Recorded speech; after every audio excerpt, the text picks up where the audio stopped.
À présent, on voit comment connecter la logique aux composants React, donc connecter les valeurs globales du store avec les composants. On a vu comment utiliser map_dispatch_to_props, donc comme bref rappel, c'est ce qui va nous permettre de distribuer des actions à partir de composants au moyen de props. On va voir également comment le faire, donc cette fois-ci avec map_state_to_props, c'est-à-dire que l'on va pouvoir utiliser, donc lire les valeurs globales du store au moyen de props. Et donc ça va se faire au moyen du composant d'ordre supérieur connect, qui va prendre en paramètre un composant, et qui va également prendre en entrée ces fonctions qui sont map_state_to_props et map_dispatch_to_props. Donc on retourne au niveau du modal form, donc c'est ici que l'on avait mis en place la première fois donc le map_dispatch_to_props, et on va importer, rajouter à la portée de ce fichier la fonction connect, et celui-ci est également fourni par la librairie React Redux. Voilà, donc on commence par ça, et donc ce composant d'ordre supérieur, on va l'utiliser à ce niveau-là, ligne 83, donc je vais juste faire commande X ou CTRL X, et on va faire connect, voilà, et c'est ici en paramètre que je vais rajouter mon composant qui va servir de présentation. Pour rappel, la fonction connect va servir en fait à rejoindre, à associer la logique à la présentation. Voilà, et ici on va pouvoir préciser en paramètre map_state_to_props en premier, donc d'ailleurs si on passe le curseur, on va pouvoir voir que ça prend en premier map_state_to_props, sauf que là, donc je vais faire null. Donc là, ici, voilà, on peut voir la signature. Donc on est en premier map_state_to_props. Donc là, je précise null puisque j'ai pas de state à connecter en tant que props pour mon composant. Par contre, j'aurai bien des actions à distribuer que je vais pouvoir permettre de faire à partir de mon composant, donc au moyen de props. Donc là, je vais préciser la fonction que j'ai définie plus haut, ligne 78, qui est map_dispatch_to_props. Voilà. Une fois que c'est fait, je vais pouvoir aller au niveau de mon composant qui sera modal form, et ici préciser désormais add. Voici. Une fois que c'est fait tout ça, donc on va déjà voir, donc là on a, si vous avez lancé votre application, donc je vais juste l'arrêter. N'oubliez pas de vous trouver au niveau donc, du starter, puisque on fait la démo à partir du projet de démarrage qui est starter et non final. Et donc ce que vous allez faire, c'est npm start pour lancer cette application pour qu'elle soit visible sur le port 3000, c'est-à-dire sur localhost 3000.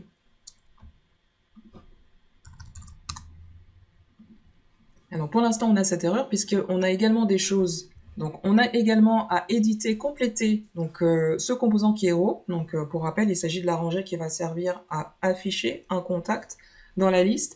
On va le compléter également puisqu'on avait également ici défini un map_dispatch_to_props. Voilà, donc on a toujours, voilà, donc on a map_dispatch_to_props. On va faire comme on a fait ici pour la modal form, on va faire connect. Donc on n'a pas de map_state_to_props, par contre on a bien des map_dispatch_to_props, et ça va prendre en paramètre notre composant row. On l'avait déjà dans la portée, celui-ci, donc si ce n'est pas le cas encore, donc ligne 2, pensez à importer avec import connect from React Redux. Voilà, une fois que c'est fait, donc on pourra accéder, donc là vous voyez, je le précise, props, on aura juste à retirer ce commentaire ligne 8 pour pouvoir accéder donc à ces props qui est edit et remove. Donc on a déjà mis en place la fonction edit, on va également le faire pour remove. Et pour remove, là par contre, c'est particulier puisqu'on aura props, contact et id, je vais vous montrer. Je vais vous montrer, en fait, on va retourner à la racine, en fait, un peu plus haut. Ici, index, non, voilà, index, et on peut cliquer sur app pour rejoindre ici le composant app. Et c'est au niveau du composant app que l'on va ici afficher notre liste de contacts. On le fait à ce niveau-là, ligne 73. Vous voyez qu'il s'agit d'une itération. Et donc pour autant d'objets que l'on a dans le tableau, dans la liste, on va réutiliser le composant row. Et ce que l'on fait également, donc on récupère pour chaque objet un objet contact, on va passer en tant que props le contact, l'objet tout entier. Voilà, c'est ce que l'on va faire. Et donc c'est ce qui va permettre de récupérer en tant que prop au niveau de l'index dans rangée, de row, on va pouvoir récupérer également donc cette props qui est contact. Et donc on va récupérer l'ID. C'est l'identifiant qui nous intéresse ici pour pouvoir supprimer un élément du contact. Pour pouvoir supprimer un élément contact de l'état global. Donc on va voir au niveau maintenant, voilà, donc une fois qu'on a fait ça, désormais on peut voir notre interface, ça fonctionne très bien. Ce qui nous intéresse, avant même de faire une petite démo, c'est qu'on va aller dans Inspect, et vous allez voir qu'en utilisant les Components Developer Tools, que désormais au niveau de l'app, on a bien, vous allez voir qu'au niveau de Modal Form, on a bien cette prop qui est add, qui est la props que l'on a pu créer au moyen de map_dispatch_to_props, qui est passé en paramètre de la fonction connect. Voilà. On a également pour chaque row, on va voir ici, vous allez voir que vous avez également donc cette prop contact, on en a parlé, on aura besoin de la prop contact qui est transmise à chaque fois que l'on affiche une rangée. Mais ce qui nous intéresse aussi également, c'est au niveau de row, on a bien donc chaque fonction edit et remove que l'on a pu passer en tant que props au moyen de map_dispatch_to_props.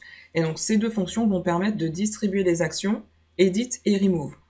On va faire une première démo ici. On aura d'autres choses à compléter. Je vais faire d'ailleurs tout simplement test, puisque là, ce ne sera pas effectif. On aura également le téléphone à rajouter. Voilà. Alors, pour l'instant, il n'y a rien qui se passe. On a autre chose à compléter. On va se diriger au niveau de l'index app, toujours. Je vais fermer celui-ci pour que ce soit plus clair. Donc, au niveau de l'index app, on aura également les map state to props. Donc là, ce sera pareil. On va importer connect de la librairie. Donc, pareil, from React Redux. Et puis maintenant, on va faire la même chose. On va préciser. Ici, on aura uniquement map_state_to_props, donc on aura juste à ignorer en fait le deuxième paramètre, pas besoin de préciser null. Et donc en paramètre, on va transmettre app.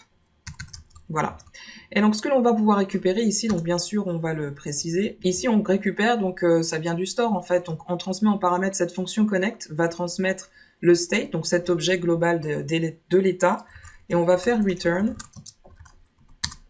Et on va préciser cette propriété contact et récupérer les items. Alors, on va voir tout de suite ce que ça donne au niveau, on va refaire un tour au niveau de la lib, ici, voir au niveau du réduceur. On va aller ici, le réduceur, vous verrez qu'on précise pour l'état initial de notre application, on aura un item. Voilà, donc c'est cet item auquel on fait référence. Donc désormais, on pourra donc accéder à l'item, à ces items qui viennent du store, donc qui va faire partie de l'état global. Donc à chaque fois qu'il y aura une mise à jour, c'est-à-dire donc rajouter, que l'on va rajouter un nouveau contact, un nouvel objet dans la liste, ce sera mis à jour et affiché dans notre composant. Donc on va aller voir au niveau ici de app, on va préciser du coup ici item. Enfin, plutôt, pardon, ce ne sera pas item puisque nous on a choisi un autre nom de propriété, ce sera contact. Vous voyez, c'est vrai que c'est state items, mais nous on l'a défini comme contact. Donc il faudra faire attention ici à ce détail. Et donc désormais, donc là c'était juste pour la démo, on avait utilisé ici state, data, d'ailleurs on utilise donc les mêmes données fictives ici que l'on récupère au niveau de data, juste ici. Donc on le récupère en fait exactement du même endroit. Cette fois-ci, on va récupérer de manière dynamique l'état actuel mis à jour à partir du store. Donc là, c'est différent. Donc on ne va plus faire référence à ce state. À la place, on va juste faire référence. Je vais supprimer ici state contacts. Et donc ça ne va pas trop changer au niveau de ce qui sera affiché sur dans notre navigateur.